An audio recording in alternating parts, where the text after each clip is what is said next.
여러분 잘 보시는 SBS TV에 희한한 일을 소개하는 프로그램이 있습니다. 세상에 이런 일이라고 하는 프로그램인데요. 얼마 전에 이 프로그램에서 새 쌍둥이가 소개되었습니다. 여러분, 새 쌍둥이야 흔히 있는 일입니다만 이 새 쌍둥이가 보도된 특별한 이유가 있습니다. 여러분, 우리 주변에서도 쌍둥이를 봅니다만 쌍둥이 하면 가장 먼저 생각나는 것이 얼굴이 닮았지요. 부모는 어떻게든지 구별해서 잘 압니다만 주변 사람들은 누가 형인지 동생인지 셋째인지 분간이 잘 안 되지요. 얼굴이 그러나 닮았습니다. 또 쌍둥이 하면은 생일이 같고 물론 나이가 같다는 거지요. 근데 여기 영상에 나와 있는 이 새 쌍둥이가 희한한 것은 쌍둥이는 쌍둥이인데 생일도 다르고 나이도 다릅니다. 여러분, 사연인즉 결혼한 지 6년 동안 아이를 갖지 못한 부부가 어렵게 아이를 갖게 됐는데요. 생각보다 빠르게 배가 불러올라서 병원에 가봤더니 아이 셋이 잉태됐다는 거예요.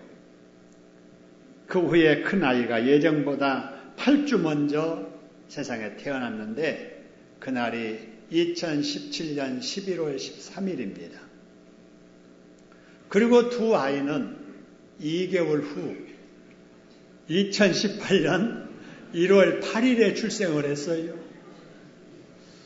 그러니 새 쌍둥이가 쌍둥이는 쌍둥이인데 생일 다르고 나이 다르고 세상에 이런 일이 다 있더라고요. 그래서 이제 TV에 이렇게 보도가 됐는데요. 여러분, 이 세상에는 이보다 더 희한한 일들이 많이 있습니다. 그래서 여러분 혹시 세상에 이런 일이라고 하는 프로그램을 보세요. 세상에 참 별일도 다 있다 이렇게 느낄 일들이 많이 있을 건데 여러분, 이 세상에 그 어떤 희한한 일보다 더 희한한 일이 우리가 읽은 본문에 나와 있습니다. 아마 생각 없이 읽으면은 아마 그런 거 붙잡지 못하는데요. 여러분, 그 희한한 일이 과연 무엇일까? 오늘 33절, 34절을 보면은요. 빌라도가 예수님을 불러서 재판을 합니다. 예수님은 그 재판관 빌라도의 말에 대답을 합니다. 여러분, 세상에 이런 일이 있을 수가 있을까요? 지난주일날도 말씀드린 것처럼 아랫사람들이 가장 높으신 예수님을 붙잡아 끌고 갑니다. 행악자들이 의로우신 예수님을 고발합니다. 재판받을 죄인이 재판장이신 예수님을 지금 재판하고 있습니다. 여러분, 사상 초유의 희한한 일이 지금 벌어지고 있는 겁니다. 왜 예수님께서는 가장 높으신 분인데 아랫사람들에게 체포되어 끌려가시고 의로우신 예수님이 행악자들, 죄인에게 재판을 받으셔야 했을까요? 바로 그것은 말세가 되었기 때문에 그래요. 말세가 되면 희한한 일들이 많이 일어납니다. 예수님께서 말세 이야기를 자꾸 할 때 예수님의 제자들이 어느 날 예수님에게 묻습니다. 마태복음 24장, 마가복음 13장의 내용인데요. 예수님, 마지막 때 말세에 대한 이야기를 자꾸 말씀하시는데 그 말세가 가까워지면 어떤 징조가 나타날까요? 라고 할 때 예수님께서 형제가 형제를 죽는 데에 내어주는 일이 일어날 것이다. 아버지가 자식을 죽는 데 내어주게 될 것이고 자식들이 부모를 대적하여 죽게 할 것이다. 그리고 멸망에 가증한 것이 거룩한 곳에 서는 일들이 벌어지게 될 것이다 라고 말합니다. 여러분, 희한한 일들이 세상에 말세가 되면 일어나게 될 것이라는 거예요. 여러분, 이런 시각으로 요즘 우리 주변에 일어난 일들을 보면은 맞아. 성경에 이런 일이 있다고 하더니 정말 이런 일이 있네. 종말이야, 말세는 말세야 라고 느껴질 때가 여러분도 있을 겁니다. 여러분, 제가 학교 다닐 때는요, 국민학교 다닐 때 선생님 무서워서라도 숙제 반드시 했습니다. 성적 떨어지면 벌 받을 건 무서워서라도 성적 안 떨어지려고 열심히 공부했거든요. 그런데 요즘 학생들은 선생님을 무서워하기보다도 선생님이 학생들을 무서워해요. 이런 시대가 됐어요. 참 희한한 일이 벌어지고 있는 겁니다. 전에는 부모님의 말씀이라면 자녀들이 죽는 신용까지라도 했습니다. 그런데 지금은 부모가 자녀의 눈치를 보아야 하는 시대가 되어버렸습니다. 참 희한한 일이죠. 전에는 자신에 대해서는 엄격하고 남에 대해서는 관용했던 이런 분위기가 지금은 자신에 대해서는 관용하고 남에 대해서는 엄격한 기준으로 비판하는 것이 유행처럼 번지고 있습니다. 남이 모르는 중에 자신을 성찰하여 반성하며 살기보다는 온전치도 못한 자기 기준으로 상대를 비판하는 것을 의로 여기는 시대가 되어버렸습니다. 참으로 희한한 일입니다. 여러분, 이런 일에 대해서 예수님께서 뭐라고 하시는지 마태복음 7장 1절로 3절에 보니까요. 비판을 받지 아니하려거든 뭐 하지 말라고요? 비판하지 말아라. 남에게 무슨 소리 듣기 싫어하면 너도 남 얘기 함부로 하지 말라 그런 말이에요.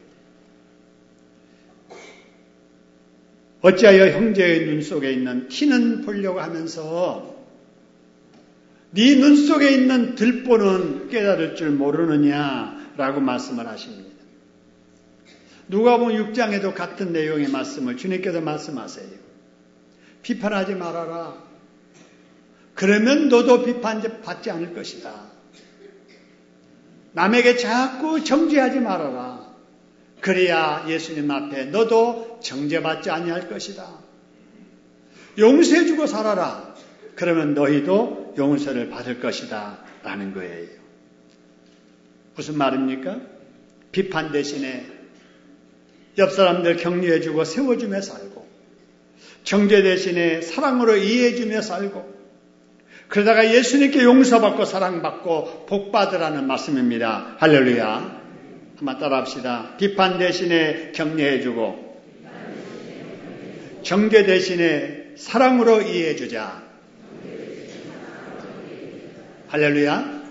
여러분, 가정에서도 자녀들에게 부부간에 여러분 친지간에 우리 구역에서 성도들 간에도 비판 대신에 자꾸 격려해주고 사람 세워주고 용기를 주고 축복해주고 칭찬해주고 정죄 대신에 이해해주고 사랑해주는 이런 공동체 이루어가기를 주님의 이름으로 축원합니다.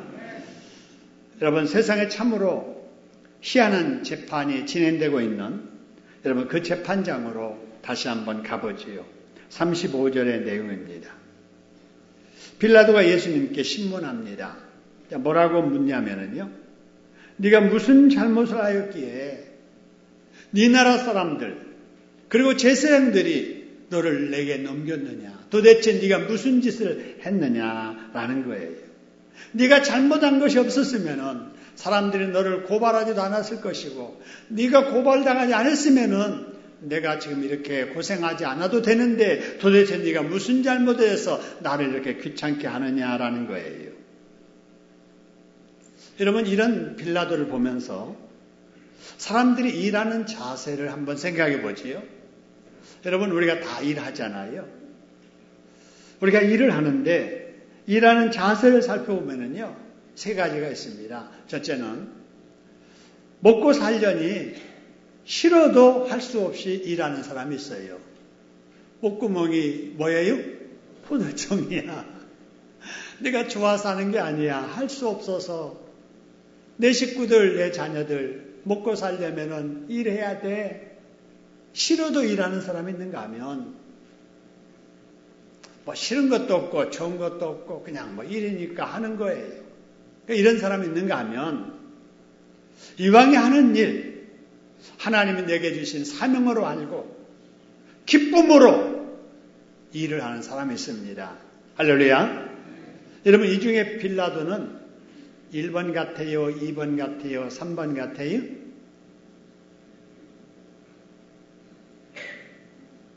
아마 1번 같은 사람입니다. 왜냐하면 총독으로서 자기 위치가 고발장 들어오면 재판을 해야 되니까 싫어도 할 수 없이 재판을 하는. 그러니까 귀찮으니까 네가 무슨 잘못했길래 이렇게 고발당해 가지고 이른 아침부터 이 귀찮은 일을 하게 하느냐 하는 짜증 섞인 이 말을 하고 있는 거예요. 여러분, 또 한 가지 사람들이 살아가는 모습, 일하는 사람들의 모습을 보면은요, 또 이렇게도 생각할 수 있습니다. 첫째는요, 시키는 일도 못하는 사람이 있어요. 어떤 사람은 시키는 일만 하는 사람이 있습니다. 시키는 일은 잘해요. 왜 이거 안 했어? 안 시켰으니까 안 했지요. 시켰으면 잘했을 거예요. 이러면서 시켜야만 하는 사람이 있고요. 세 번째로는 시키지 않아도 해야 할 일을 어떻게 하는 사람이에요? 찾아서 하는 사람입니다. 빌라도는 어떤 사람이었느냐? 시키는 일은 잘하는 사람. 지금 고발장 접수되니까 당사자 예수 불러다가 신문하는 재판을 하고 있는 거예요. 시키는 일은 잘하는 사람. 여러분은 그러면 1번, 2번, 3번 중에 어떤 사람이 돼야 되겠어요? 3번이지요. 그렇습니다. 시키는 일도 못하는 사람, 여러분 인정받지 못해요. 다시는 그런 사람 시키지 않습니다. 시키는 일만 잘하는 사람, 여러분 요새 사회에서는 환영받지 못해요. 시키지 않아도 내가 할 일 알아서 일 찾아 열심히 일하는 사람 어디 가나 환영받게 될 줄로 믿으시기를 소원합니다. 하나님 앞에 우리의 자세가 그래야 돼요. 여러분, 어떤 위치에서 우리가 교회를 섬기듯이 하나님의 맡기신 일들 뿐만 아니라 맡기지 않았어도 교회의 부흥을 위해서 하나님의 영광을 위해서 해야 할 일 찾아 일하는 저와 여러분 되기를 주님의 이름으로 축원합니다. 따라합시다. 일을 복으로 알고 해야 할 일을 찾아서 기쁨으로 일합시다. 그렇습니다. 우리 옆에 사람들에게 한번 그렇게 다짐하면서 고백 각자 해보실까요? 같이 고백하겠습니다. 일을 복으로 알고 해야 할 일을 찾아서 기쁨으로 일합시다. 할렐루야. 여러분, 예비 신자 작정하라고 종이까지 나누어졌는데도 그것도 작정도 안 하면은 시키는 일도 안 하는 사람이 되잖아요. 그죠? 아직 정리가 안 돼서 아직 못 내신 분들 꼭 종이에다가 적으셔서 내가 금년에 이 사람을 전도 대상자로 삼고 열심히 기도하며 교제하다가 복음 제시해서 교회로 인도해서 예수 믿게 하리라. 여러분, 이런 마음으로 참여할 수 있기를 소원합니다. 그 다음에 이제 33절입니다. 빌라도가 예수님에게 이렇게 물어요. 네가 유대인의 왕이냐? 이렇게 이제 묻습니다. 근데 37절에 예수님께서 이렇게 대답하세요. 네 말과 같이 내가 뭐니라 그랬어요? 왕이니라 그랬어요. 여러분, 이 말을 인간적으로 보면은 예수님이 재판장 앞에서 하면 안 될 말이에요. 여러분, 이 말은 누가 기다리고 있었냐면요, 예수님을 고발한 사람들이 재판을 맡은 빌라도 앞에서 예수님이 고백하기를 원했던 그 말인데 예수님이 그 말을 해버린 거예요. 여러분, 예수님이 유대인의 왕이라는 이 말이야말로 고발했던 자들이 예수님을 죽이기 위해서 엮고 싶은 제목으로 가장 설득력 있는 말이었기 때문에 이 말을 기다리고 있었는데 예수님께 주저없이 내가 유대인의 왕이니라. 여러분, 왜 그렇게 말씀을 하셨을까요? 말의 실수를 그렇게 쉽게 해버렸을까요? 여러분, 이것도 참 희한한 일이에요. 다른 사람 같으면은 아니에요. 내가 그런 적 없습니다. 했다는데 했어도 나는 그때 그런 의미로 한 게 아닙니다 하면서 자꾸 잡아빼고 안 했다고 해야 될 상황인데 예수님께서는 이 말대로 내가 유대인의 왕이라 그렇게 말씀하신 거예요. 그 이유가 무엇인지 여러분 36절에 보시길 바랍니다. 36절에 보니까 예수님께서 내가 왕이라고 했지만 내가 왕이라고 하는 그 나라, 내 나라는 어디에 속한 것이 아니니라 그래서요? 이 세상에 속한 것이 아니라 그 말. 여러분, 예수님께서는 지금 내 나라에 대해서 이야기를 하고 세상에 속한 나라가 아닌 그 나라를 이야기하세요. 근데 그 당시 많은 사람들은 이 두 나라를 이해하지 못했던 거예요. 예수님께서 말씀하시는 그 영적인 나라를 이해하지 못했고 예수님의 왕이라고 하니까 마치 그 지상에 있는 그 당시 나라를 전복시키는 이러한 의미를 가진 정적으로 생각을 해서 예수님을 죽이려고 했던 거지요.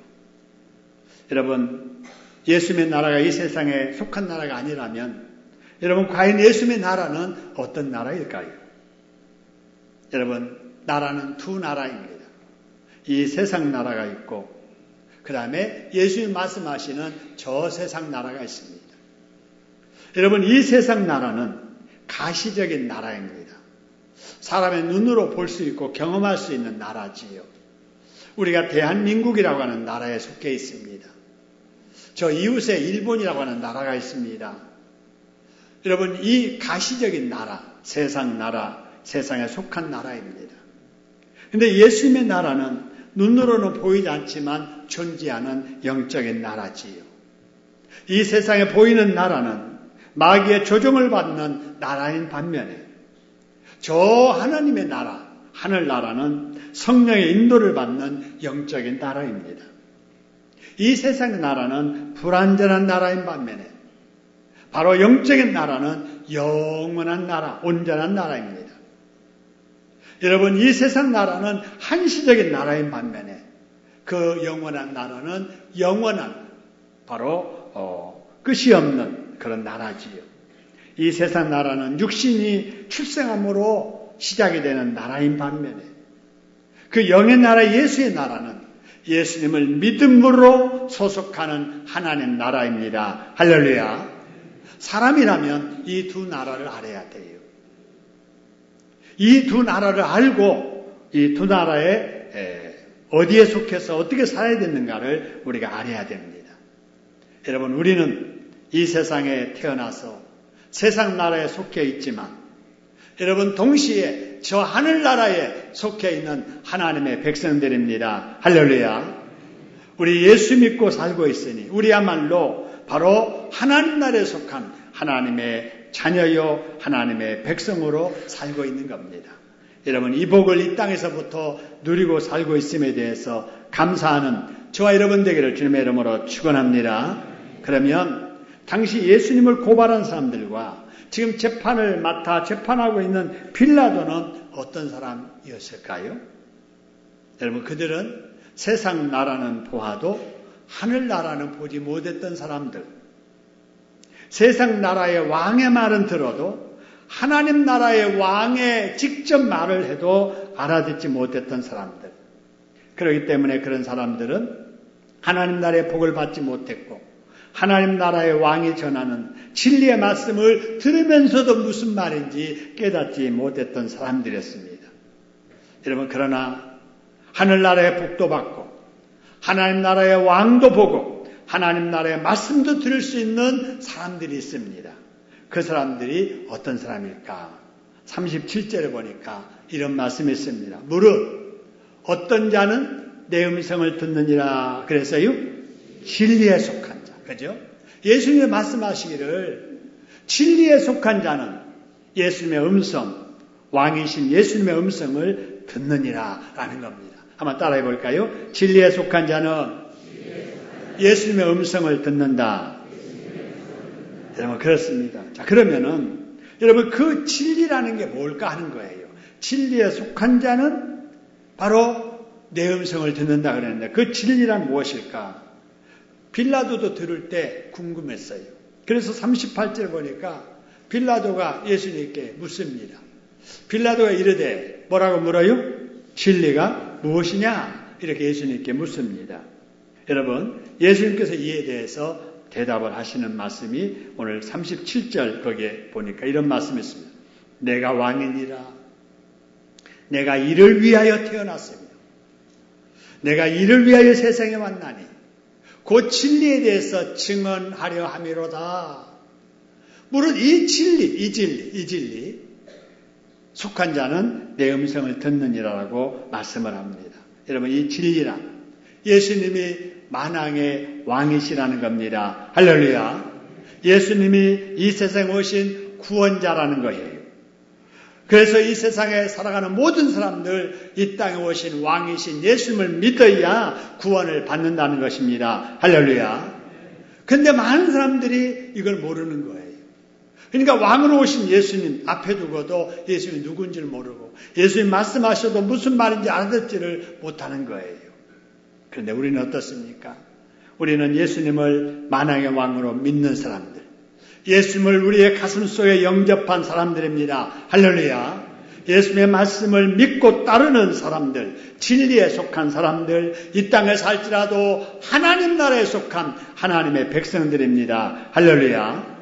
그렇기 때문에 우리는 하나님의 음성을 듣는 사람들로서 이 세상에 살면서 마귀에 속한 사람들과는 다르게 살아야 되는 것입니다. 하나님의 자녀답게 하나님의 말씀 지켜 살려고 몸부림치고 최선을 다하는 저와 여러분 되기를 주님의 이름으로 축원합니다. 자, 예수님을 신문하던 빌라도가 이제 신문을 마치고 예수님을 고발한 자들에게 갑니다. 가서 1심 판결을 하게 되는데요. 빌라도가 예수님의 재판을 하고 나서 1심 판결을 어떻게 내렸을까? 여러분 38절 오늘의 본문 마지막 말씀 보시기 바랍니다. 자, 맨 마지막에 빌라도가 이렇게 이제 판결합니다. 같이 한번 읽겠습니다. 나는 그에게서 아무 죄도 찾지 못하였노라. 할렐루야. 이게 빌라도의 예수 재판 1심 판결 내용이에요.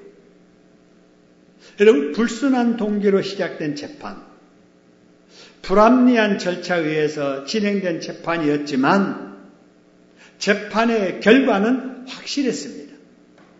빌라도가 말하기를 나는 그에게, 예수님에게 뭣도 찾지 못했다고요?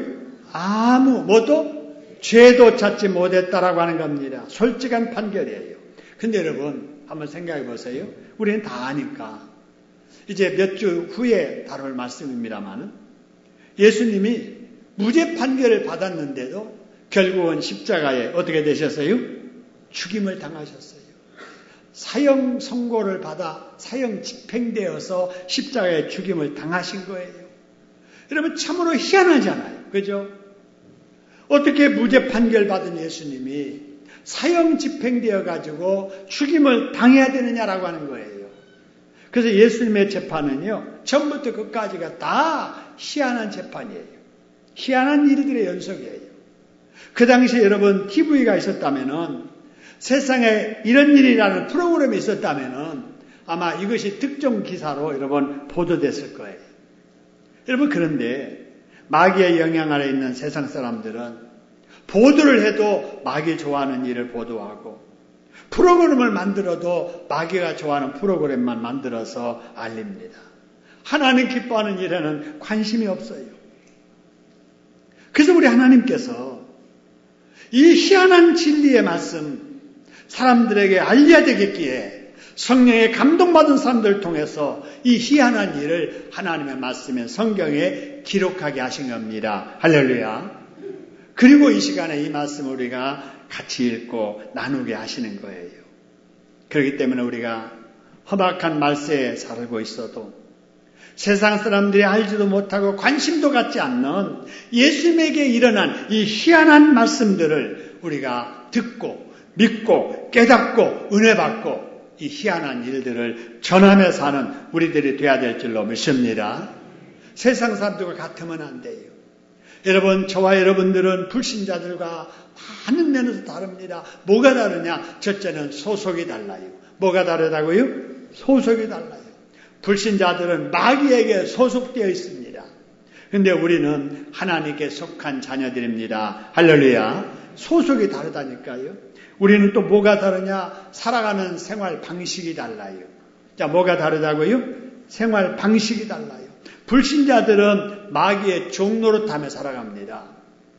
우리는 하나님의 자녀들이기 때문에 성령의 인도 따라 사는 겁니다. 할렐루야. 여러분, 이 자리에도 여러분 불신자들과는 다른 사람들에게 모인 거예요. 불신자들은 다 놀러 갔습니다. 자기 볼일 갔습니다. 자기 재미 쫓아갔습니다. 세상 일 하러 갔습니다. 아니면 집에 그대로 있습니다. 그러나 우리들은 그들과 다르기 때문에 다른 장소에 와서 그들이 다른 우리의 예배를 하나님 앞에 드리고 있잖아요. 다르게 살아야 돼요. 여러분, 불신자들과 무엇이 다른가? 우리 살아가는 인생살이의 목적지가 다릅니다. 뭐가 다르다고요? 목적지가 달라요. 불신자들의 인생살이의 종착역은 영벌이 기다리는 지옥이지만, 여러분, 예수 믿는 우리들의 인생의 종착역은 영생 복락이 기다리고 있는 천국역입니다. 할렐루야. 여러분, 기차가 다르다 그 말이에요. 종착역이 달라요. 지옥역을 종착역 삼고 살아가는 불신자들과 같이 우리가 살면 안 된다 그 말입니다. 그렇기 때문에 우리는 불신자들과는 다르게 주의를 지키며 사는 거잖아요. 예수 동안에 주 안에서 힘써 일하고, 여러분, 오늘 하루 주일을 주님의 날로 기억하고 주의 이름으로 모여서 우리 주님께 감사하고 찬양하고 영광 돌리고 기도하고 말씀 듣고 봉사하고 섬기고 사랑하고, 할렐루야. 이것이 하늘에 속한 자들의 모습이에요. 여러분, 우리 하나님의 사람들은 늘 하나님의 말씀에 귀 기울이고 살아야 합니다.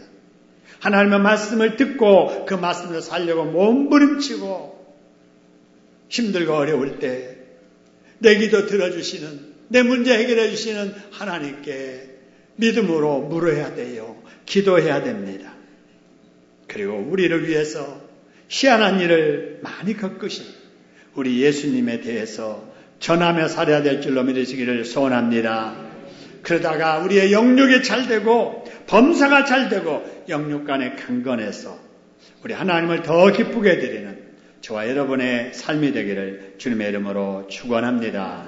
우리 같이 한번 통성으로 기도합니다.